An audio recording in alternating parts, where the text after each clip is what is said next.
یہی صحیح تھا، دو قومی نظریہ صحیح نہیں تھا۔ اختلاف اپنی جگہ پر ہے، اختلاف اپنی جگہ پر ہے، لیکن مخالفت، عناد، بغض اس کی اجازت نہیں ہے۔ اور پھر جہاں ہماری رسائی نہیں ہے اس کے بارے میں اپنی رائے قائم کرنا۔ میں نے آیت تلاوت کی، اللہ تبارک و تعالی ارشاد فرماتے ہیں یا ایھا الذین آمنوا اجتنبوا کثیرا من الظن ان بعض الظن اثم، بہت زیادہ گمان کرنے سے بچو، اس لیے کہ بعض گمان گناہ ہے۔ اور اللہ کے نبی صلی اللہ علیہ وسلم نے فرمایا ایاکم والظن فإن الظن اکذب الحدیث، یہ بدگمانی کے زمرے میں آتا ہے اور بدگمانی حرام ہے۔ دو باتیں میں نے عرض کی، پہلی اپنی قیادت پہ بھروسہ کرنا سیکھیں۔ جب ہم اور اپنے قائد کو قائد ماننا سیکھیں۔ مسلمانوں کا بڑا بحران یہی ہے کہ ان کا اپنا کوئی قائد نہیں ہے، کسی قائد کے اوپر متفق نہیں ہے، ہر ایک دوسرے کی ٹانگ کھینچنے پہ لگا ہوا ہے۔ دوسری بات، جذبات کسی مسئلے کا حل نہیں ہے۔ مضبوط لائے عمل یہ مسائل کے حل کرتے ہیں۔ وقتی جذبات میں دیا ہوا بیان، جتنے لوگ ملک کے اندر جذباتی بیان دیتے ہیں ان کے پاس جذباتی بیان کے علاوہ کچھ نہیں ہے۔ اگر آپ ان سے قوم کی ترقی کے لیے، قوم کی تعمیر کے لیے لائے عمل کا سوال کر دے تو ان کے پاس کوئی لائے عمل نہیں۔ لہذا بڑی ہوش مندی کے ساتھ، بڑے صبر اور ضبط کے ساتھ ان حالات کا سامنا کرنا ہے۔ مضبوط لائے عمل کے ساتھ اپنے اکابر اور اپنے قیادت کے ساتھ چلتے ہوئے اس مسئلے کو حل کرنا ہے۔ ملک پہلی مرتبہ ایسے حالات سے دوچار نہیں ہوا ہے۔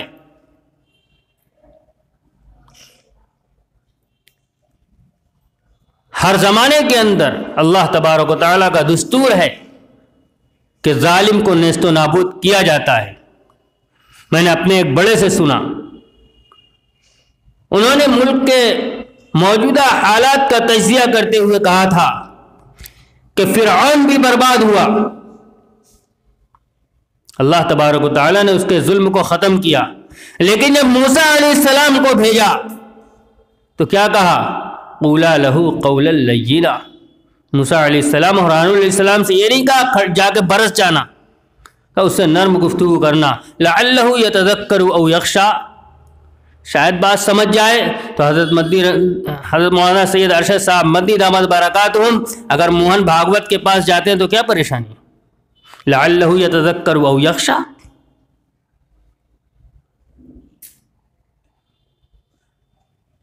نہ سیرت کا مطالعہ، نہ قرآن و سنت کا علم، نہ ذہن کی وہ وسعت، اس کے باوجود اپنے اکابر کے اوپر زبان کھلی ہوئی ہے۔ کرنا کچھ نہیں ہے، دو چار لفظ ٹائپ کرنا ہے اور اس کے بعد لوگوں کو سنا دینا ہے۔ اس سے اپنے آپ کو بچانا، ملک اور قوم کی تعمیر کی فکر کرنا۔ میں نے اس کے بعد ایک روایت تلاوت کی تھی، لَتَتَّبِعُنَّ سُنَنَ مَنْ قَبْلَكُمْ شِبْرًا بِشِبْرٍ وَذِرَاعًا بِذِرَاعٍ حَتَّى لَوْ دَخَلُوا جُحْرَ ضَبٍّ لَتَبِعْتُمُوهُ۔ اللہ کے نبی صلی اللہ علیہ وسلم قیل اليہود والنصارى قال فمن، او کما قال علیہ الصلاۃ والسلام۔ نبی علیہ السلام نے ارشاد فرمایا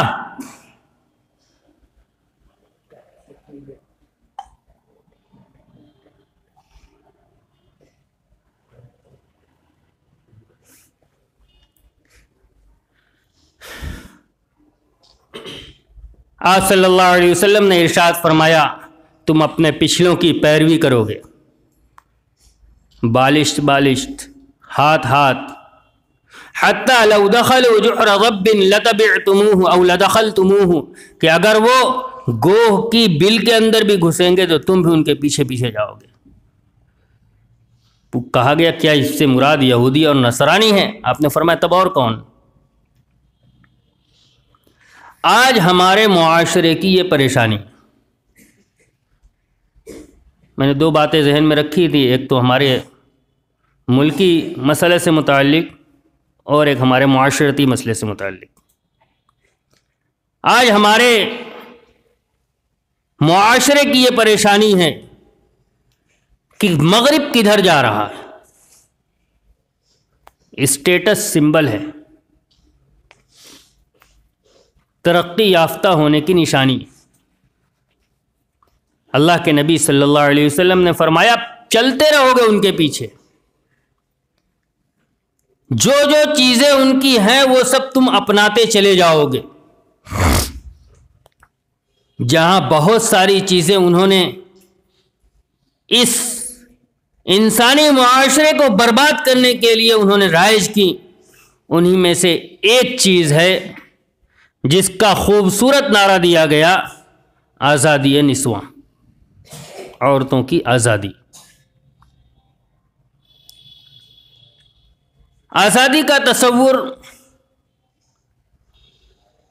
انسان ہر طرح کی بندشوں سے آزاد ہو جائے، جانور ہو جائے، اگر اس کا نام آزادی ہے تو اس آزادی کا انسان سے کوئی تعلق نہیں۔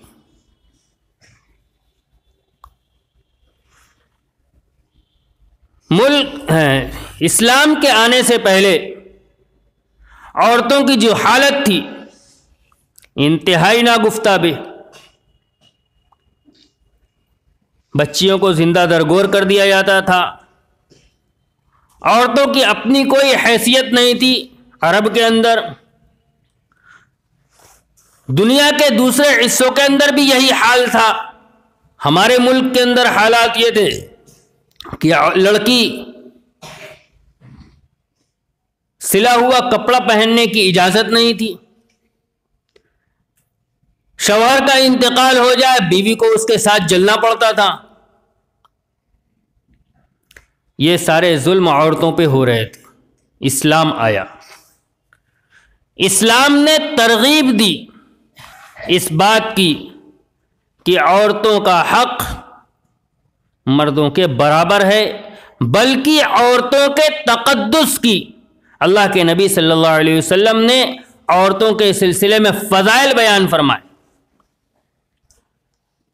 کہ جو شخص دو بچیوں کو پال پوس کر بڑا کرے یہاں تک کہ وہ بالغ ہو جائے تو اس کے لیے جنت ہے۔ ایک روایت میں آپ نے پہلے 3 بچیوں کے بارے میں فرمایا، کسی نے پوچھا 2 کے بارے میں، آپ نے کہا 2 کے بارے میں بھی یہی ہے، کسی نے پوچھ دیا 1 کے بارے میں، آپ نے کہا 1 کے بارے میں بھی یہی بشارت ہے۔ آپ نے فرمایا جنت کے اندر ایسے داخل، میں اور وہ ایسے داخل ہوں گے، 2 انگلیوں کا آپ نے اشارہ فرمایا، ایسے ملے ہوئے۔ بچیوں کی پیدائش پر عرب کا حال یہ تھا وَإِذَا بُشِّرَ أَحَدُهُمْ بِالْأُنْثَى ظَلَّ وَجْهُهُ مُسْوَدًّا وَهُوَ كَظِيمٌ، کہ جب بچیاں پیدا ہوتی تھیں اور ان کو بتلایا جاتا تھا تو ان کے چہرے سیاہ ہو جاتے تھے مارے غصے کے، بچی پیدا ہو گئی۔ لیکن اسلام نے تعلیم دی بچی کا پیدا ہونا تمہارے لیے باعث مسرت ہے، باعث فخر ہے، تمہارے لیے جنت ہے۔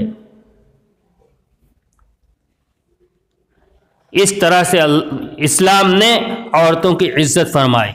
لیکن دنیا کا جو نظام ہے اس نظام کے تحت ہر چیز اپنی جگہ پر فٹ ہوتی ہے۔ سورج کا کام دن میں روشنی دینا ہے، چاند کا کام رات میں چاندنی پھیلانا ہے، زمین کا کام اپنے اندر سے غلہ اگانا ہے، آسمان کا کام بارش برسانا ہے۔ زمین کے بھی مختلف حصوں میں اندر سے کہیں سے کوئلہ نکلتا ہے، کہیں سے پیٹرول نکلتا ہے۔ ہر دنیا کی ہر مخلوق کو اللہ تبارک و تعالی نے متعین کام دیے ہیں اور سب اپنے اپنے کام میں لگے ہوئے۔ انسان کو اللہ تبارک و تعالی نے اس دنیا کے اندر پیدا کیا تو ان کی بھی 2 صنف بنائی، مرد اور عورت، اور دونوں کے کام بھی متعین کیے، لیکن ان کو تھوڑا سا اختیار دیا کہ یہ اس کام کے اختیار کرنے میں با اختیار ہیں۔ بس اس اختیار کے نتیجے میں ہم سے مراد مغربی اقوام نے اس کو خلط ملط کیا۔ مقصد کیا تھا؟ آزادی نسواں کا نعرہ آیا کہاں سے؟ اس لیے کہ ان کے یہاں تو عورتوں کا تصور ہی بہت خراب تھا۔ سن 1864 کے اندر غالباً پوری دنیا کے اندر اقتصادی بحران آیا، اور اس اقتصادی بحران کے اندر پوری دنیا کے اندر ورکر مرد ہوا کرتے تھے۔ مرد سارے کے سارے اسٹرائک پہ چلے گئے، ہم کام نہیں کریں گے۔ ساری کمپنیاں اور جتنے کارخانے تھے ان کو نظر آیا کہ اگر یہ کام پہ نہیں آئیں گے تو ہمارا کام تو گیا۔ تو انہوں نے یہاں سے نعرہ دیا کہ ان عورتوں کو گھر کے اندر کیوں قید رکھا گیا، ان کو باہر نکالا جائے۔ اور جو کام مرد کرتے تھے وہ کام عورتوں سے لیا گیا، اور ستم یہ کہ ان کی جو تنخواہ تھی وہ اس کی آدھی رکھی گئی۔ اب یہ مرد کیا کریں گے؟ کام بھی نکل گیا اور پیسہ بھی بچ گیا۔ آزادی کے عنوان پر پہلے ان کو اس طرح باہر نکالا گیا، اور پھر اس کو پرفریب نعرہ دیا گیا کہ گھر ایک ہے، چلانے والے ایک سے زائد ہو جائیں گے تو گھر اچھا چلے گا۔ مقصد سب کے پیچھے یہ تھا کہ ان عورتوں کو باہر نکالا جائے۔ وہ ایک مثال لوگوں نے دی ہے نا کہ بکریاں چرواہا چرایا کرتا تھا، تو بھیڑیوں نے یہ آواز اٹھائی کہ ان بکریوں کو آزاد کرو، چرواہے کا بڑا ظلم ہے کہ ان کو قید رکھتا ہے۔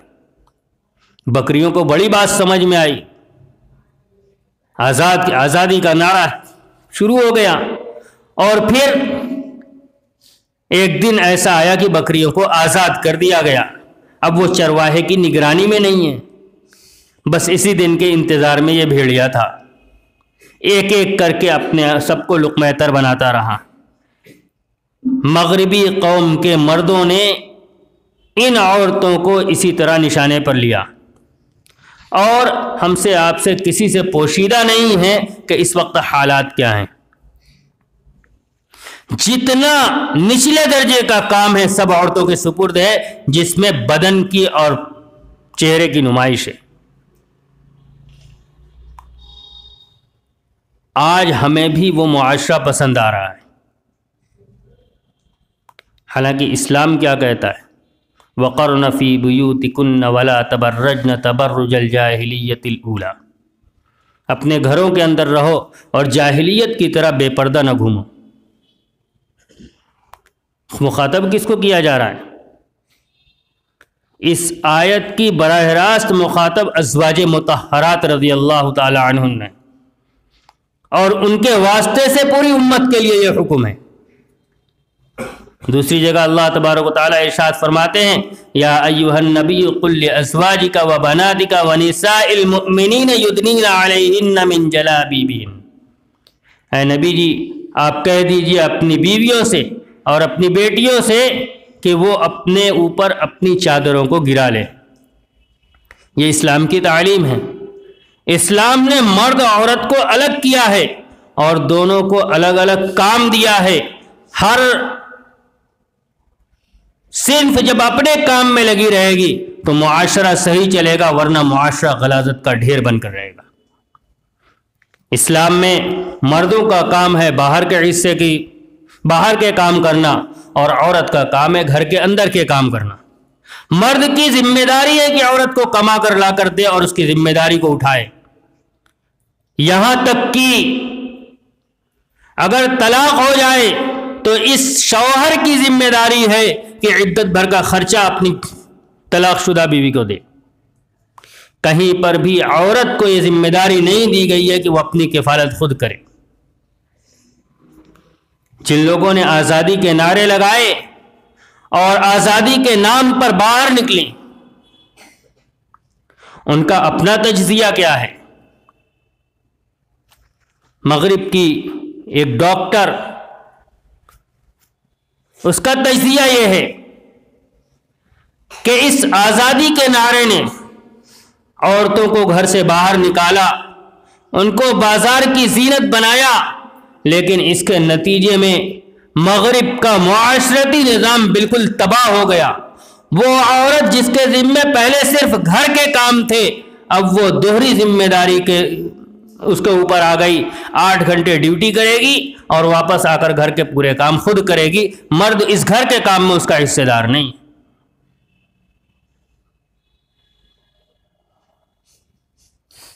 ہندوستان کا ایک عورت کا تجزیہ ابھی حال کا، پوری تحریک اسی کے اوپر وہ چلا رہی ہے، آزادی نسواں پر۔ ایک صاحب نے اس سے سوال کیا کہ اس آزادی نسواں کی پوری تحریک سے آپ کو حاصل کیا ہوا؟ مجھے تو یہ نظر آتا ہے کہ سوائے اس کے کہ آپ کے چہرے اور آپ کے لباس یا دوسرے کی لذت کا سامان بنے، اس کے علاوہ کچھ حاصل نہیں ہوا۔ تو وہ عورت جو اس تحریک کا حصہ ہے وہ کہتی ہے حقیقت یہی ہے، لیکن ہم عورتیں نے اسی کو آزادی سمجھ رکھا ہے۔ میں عرض یہ کرنا چاہتا ہوں کہ اس دعوے اور اس حقیقت سے کوئی انکار نہیں کر سکتا کہ مغرب کی پیروی کے اندر آج جیسے مغرب معاشرتی بحران کا شکار ہے، اگر ہم نے اپنے نوجوانوں کی نگہداشت نہ کی اور ان کو اس سوچ سے باہر نہ نکالا تو پھر آنے والے دنوں میں ہمارا معاشرہ بھی برباد ہو کر رہے گا۔ یہ ساری تمہید میں نے باندھی ہے آنے والی 14 فروری کو سامنے رکھ کر۔ مغرب نے اس چیز کو جو فحاشی تھی، صریح فحاشی، اس کے لیے بھی ایک دن متعین کر دیا، اور آج ہمارا معاشرہ بھی اس سے خالی نہیں۔ ہمارا معاشرہ بھی اس سے خالی نہیں ہے۔ اسلام ایک مرد اور ایک عورت کو، اجنبی مرد اور اجنبی عورت کو، کسی بھی حال میں گفت و شنید کی اجازت نہیں دیتا جب تک کہ آپس میں نکاح کا مقدس رشتہ نہ بن جائے۔ آج ہمارے معاشرے کے اندر یہ وبا عام ہے کہ آپس میں منگنی کی رسم ہو گئی تو اب لڑکی اور لڑکے کے اندر کا حجاب ختم ہو جاتا ہے موبائل کے ذریعے۔ زنا ہے زنا۔ جیسے ایک راہ چلتی ہوئی عورت غیر محرم ہے، ویسے ہی اپنا منگیتر غیر محرم ہے، جب تک کہ نکاح کے مقدس رشتے میں نہ بن جائے۔ گھر کے لوگ ٹھیک ہے آنے والے دنوں میں میاں بیوی بن جائیں گے، کس نے کل دیکھا ہے؟ بن جائیں گے جب بنیں گے تب۔ آج دونوں گناہ کے اندر مبتلا ہیں اور واقعات رونما ہو رہے ہیں۔ ہماری آنکھ بند کر لینے سے حالات نہیں تبدیل ہو جائیں گے، واقعات ہو رہے ہیں۔ لہذا سرپرست حضرات کی ذمہ داری ہے کہ اس پر نظر رکھیں۔ ویلنٹائن ہے کیا؟ کہاں سے آیا؟ ہم اسلام کی زبان میں کہیں تو فحاشی کا سب سے بڑا تہوار ہے، آج مسلمان اس کے اندر مبتلا ہے۔ اسلام نکاح سے پہلے کی محبت کی اجازت نہیں دیتا۔ دو چیزیں الگ الگ ہیں۔ ایک ہے اپنے لیے اپنے جوڑے کو پسند کرنا، اس کی اسلام اجازت دیتا ہے، کہ ہر لڑکے اور ہر لڑکی کو اس بات کا حق حاصل ہے کہ اپنے پسند کے لڑکے یا لڑکی سے شادی کرے، لیکن اس کا مطلب یہ نہیں ہے کہ ہر طرح کے مراسم بھی رکھے۔ آج اس عنوان سے بے حیائی پھیل رہی ہے اور اس کے اوپر آزادی نسواں کا ٹھپا لگا ہوا ہے۔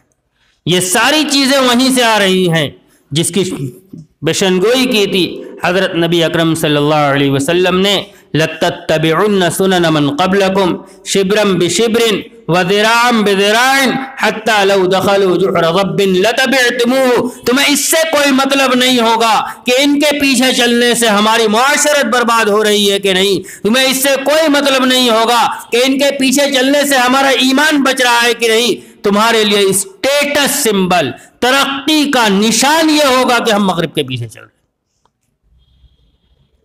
لہذا ضرورت اس بات کی ہے اسلامی قوانین کو پڑھا جائے، اور اس میں بڑی ذمہ داری گھر کے سرپرست حضرات کی ہے کہ اپنے بچوں کی تربیت اس انداز میں کریں کہ ان کے ذہن کے اندر مغرب سے نفرت پیدا ہو۔